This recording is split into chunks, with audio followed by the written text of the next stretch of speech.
By the time we finished in 88, every town in the country had one or two designated comedy clubs, and you could do a degree in stand-up comedy.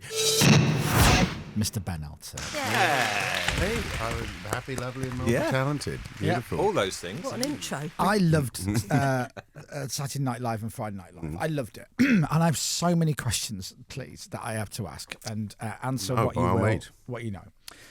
Part of the beauty of that show for me was the time it went out, as in the era. It was the late 80s, wasn't it? It went out 86 to 88, 3 seasons. Yeah, and a series, as we said in those days. That's right. Yes. Yeah. And then you go back and you look at it, and certain bits of it have aged well. A lot of it hasn't. Maybe the content all fine for me, or the majority of the content fine, but like it used to have. All my content was fine. Let me tell you now. Your content was fine. Your outfits, some of them.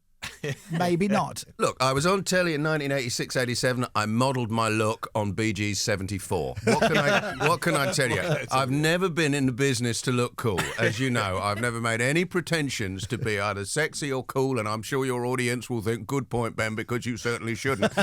What I talk about is the writing. Yeah. I'm there for my material. I don't care what I look like. But the show, now, with the show, is it going to look modern and up-to-date in 2022, or is it going to have a feel of 1986? Well, I mean, I don't know what it's going to look like, because I'm the compere. I turn up. I'm not the producer. I say, look, they say, would you like to, curate? What acts do you want to say? I say, no. I put all acts on with deep respect. I mean, obviously, I know they're not going to put a racist on it. I'm trusting that I'm going to approve. I might not find them funny, but I'm not going to object. It did happen a couple of times. I remember on Saturday Live, we had an American comic called Sam Kinnaman on, who was one of those shock comics, and I hadn't seen the act, and he did an act about domestic violence, or and it was I don't condone it, I understand it. He was one of those kind of crazy guys, and I was not very happy about that at all. But on the whole, I don't need to. I'm not vetting other people's art. I'm the compere. I turn up, run a tight ship,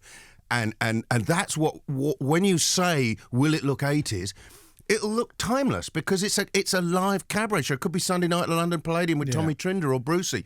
It's the best acts, a couple of ones you've heard of, big stars, lots of new ones you never heard of. There'll be another one along in a minute. We got a band. The compere is running a tight ship. That's very important. You've got to stamp your personality on it, or it just sort of becomes a nothingness. Right.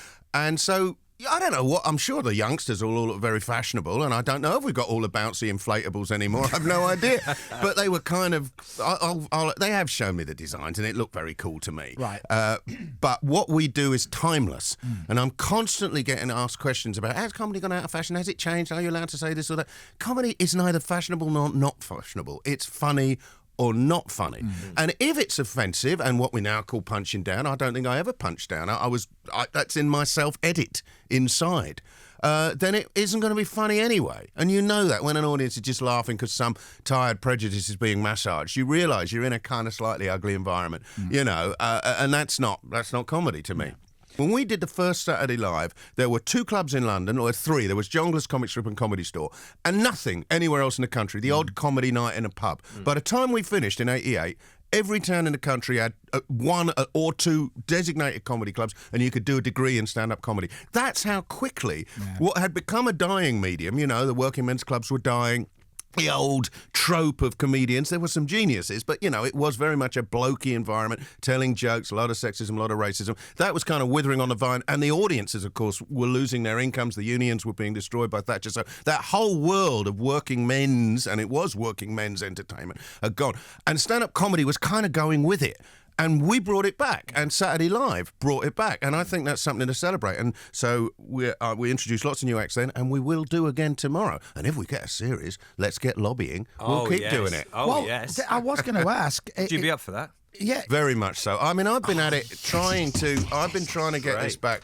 But for years, I was just too unfashionable. Why did it stop? Well, it stopped actually because we stopped. I mean, it was using up the gear you burn up. I was. Don't forget the opening topicals. Stop saying gear, by the way. Yeah, is that the gear that you burn up during a show like that? People are like, "Go on, Ben, you let it all out."